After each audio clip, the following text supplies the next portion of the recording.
En matière d'urbanisme, la ville de Barcelone fait figure de pionnière. Des quartiers entiers sont désormais interdits aux voitures et l'asphalte a cédé la place aux arbres. À l'initiative de ce changement, Janet Sanz, maire adjointe de la capitale catalane. C'est ici même qu'on a lancé l'un des premiers projets de réappropriation de l'espace public. Comme vous le voyez, tout est aménagé pour que les gens aient la possibilité de marcher.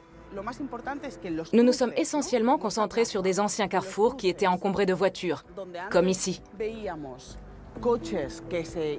Aujourd'hui, nous n'avons plus de carrefours, mais des places. Janet Sanz fait partie de celles et ceux qui, partout dans le monde, imaginent la ville de demain. Barcelone, Paris, Berlin ou encore Copenhague sont confrontés aux mêmes problèmes. Pollution de l'air, réchauffement climatique et manque d'espace. Comment les grandes métropoles relèvent-elles ces défis ?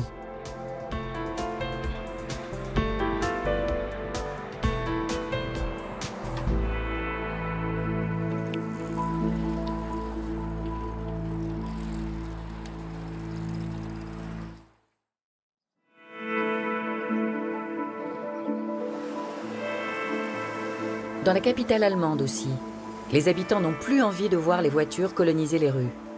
Ils demandent avant tout plus de sécurité pour leurs enfants. En 2020, à Berlin, 17 cyclistes ont trouvé la mort dans des accidents de la circulation, 3 fois plus qu'en 2019. Tels des fantômes, des vélos blancs viennent rappeler ce lourd tribut.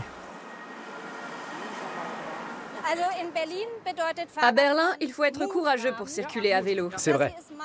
C'est l'itinéraire que je prends pour aller au travail, et aussi celui de mon mari, et ce sera le chemin de ma fille quand elle ira à l'école à la rentrée prochaine. Nous voulons que les vélos aient une voie réservée. Si la mobilité, c'est offrir à chacun une place dans l'espace public, alors ne laissons plus nos enfants et nos ados circuler sur la même voie que les voitures, comme c'est le cas actuellement. Oui, c'est évident. Oui, surtout ici à Friedrichshain-Kreuzberg où très peu de gens ont une voiture. Peggy Horstetter, Paul Jede et Indre Zetsche veulent interdire le trafic de transit dans leur quartier de Friedrichshain-Kreuzberg. Ici, seule une personne sur 5 possède une voiture, mais la circulation automobile est intense. Les avancées en matière de mobilité douce sont arrachées par les habitants à force de détermination. Indre Zetsche a dû batailler longtemps pour obtenir la fermeture d'une seule rue de son quartier aux voitures. Les démarches qui ont permis au projet d'aboutir ont duré de 2012 à 2019, pour être précis. Ce qui fait quand même 7 ans. Et vous trouvez ça normal? Pour Berlin, c'est presque rapide. Pourquoi ça a pris si longtemps? Les gens qui étaient en place à la mairie à l'époque pensaient exclusivement la ville autour de la voiture. Ils n'arrivaient pas à sortir de cette idée. La seule chose qui comptait à leurs yeux, c'était la fluidité du trafic. C'était leur mantra. Tous les autres points de vue étaient considérés comme une menace contre cette sacro-sainte fluidité. Alors ils sont restés les bras croisés. Berlin a beau être doté de larges trottoirs et d'un système de transport en commun bien développé, la voiture occupe encore 58% de l'espace public. Piétons, cyclistes et transports collectifs doivent se contenter de la portion congrue. Les routes à plusieurs voies marquent le paysage urbain. Les spécialistes parlent d'iniquité de surface. Si l'on répartissait l'espace au prorata de l'utilisation réelle, les choses seraient bien différentes. Les voitures n'occuperaient plus que 25% de la surface. Les 75% restants reviendraient aux cyclistes, aux piétons et aux transports en commun. Dans notre exemple, les automobilistes ne disposeraient plus que d'une seule voie de circulation et les places de parking seraient supprimées. La voiture n'a pas toujours monopolisé à ce point l'espace urbain. Les villes telles que nous les connaissons n'ont pas été conçues pour le trafic motorisé, mais pour les piétons et les voitures à cheval. Et certains sont bien décidés à remettre en question ce que beaucoup considèrent aujourd'hui comme allant de soi. C'est le cas de Johanna Schelle et Matthias Eskamp du collectif Real Labor Radbahn. Ils réclament l'aménagement d'une piste cyclable sous le métro aérien de Kreuzberg afin de redonner plus d'espace aux habitants. Tout le monde parle d'une transition dans les transports. C'est une expression très tendance. Mais si on regarde en arrière, on s'aperçoit qu'il y a déjà eu 2 tournants majeurs dans le passé. Le premier, c'était il y a plus de 100 ans. Berlin avait presque 4 millions d'habitants et on se marchait un peu sur les pieds. D'où l'idée de construire un métro aérien pour laisser la chaussée aux piétons et aux calèches. La construction du métro aérien de Berlin a été achevée il y a 120 ans. Vu d'aujourd'hui, ces images semblent étrangement vides, sans bouchons ni voitures en stationnement. Deuxième tournant, 40 ans plus tard, avec le tout voiture. On voulait se déplacer vite et on a encombré les rues.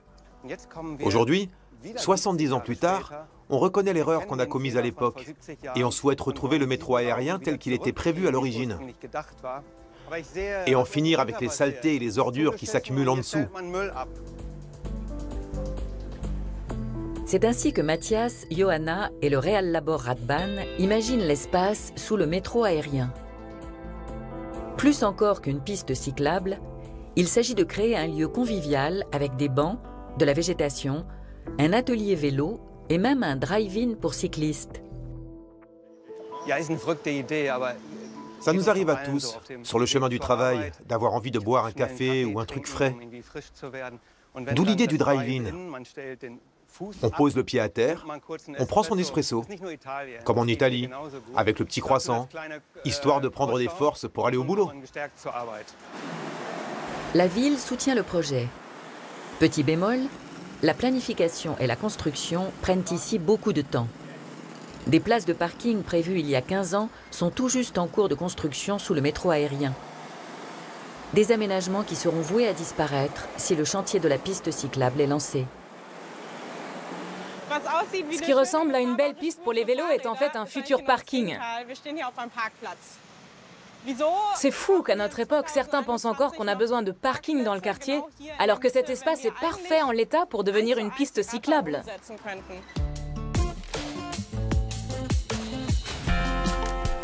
Si l'initiative se concrétise, la piste cyclable ira du pont Oberbaum à l'est jusqu'à la gare du Jardin zoologique à l'ouest, soit 9 km au total. Nous empruntons une partie du trajet de la station Prinzenstraße jusqu'à celle de Möckernbrücke. Si certains tronçons sont parfaitement adaptés au vélo, le trajet reste encore semé d'embûches.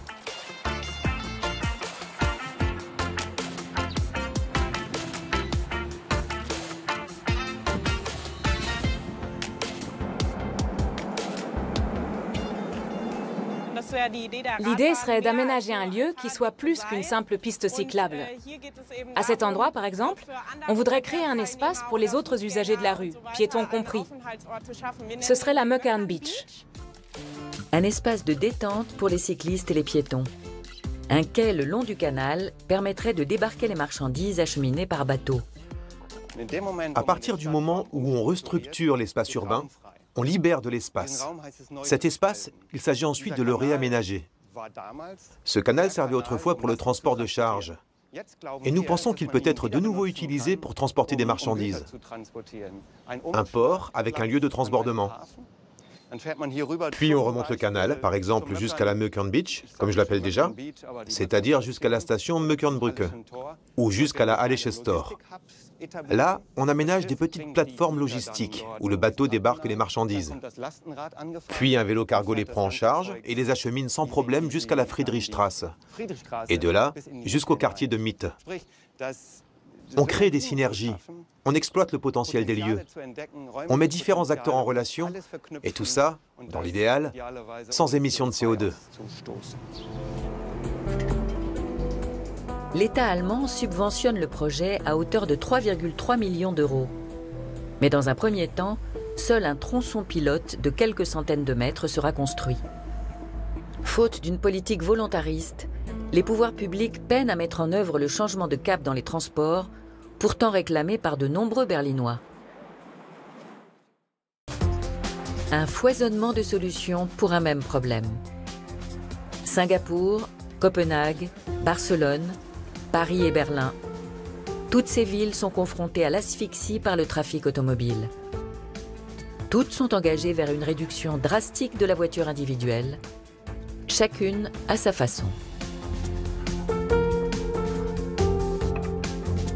Je suis totalement convaincu que la mobilité des futurs, c'est réduire la mobilité.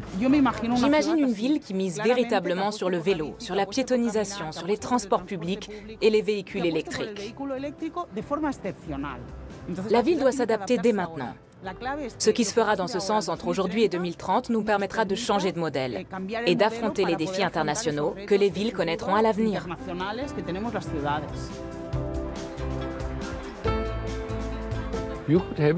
Toutes les villes peuvent y arriver. Ce qu'on a ici n'est pas tombé du ciel. C'est le résultat d'une politique concertée mise en œuvre par des urbanistes. Mon expérience est que les citoyens savent ce qu'ils veulent et qu'ils sont bien décidés à se faire entendre.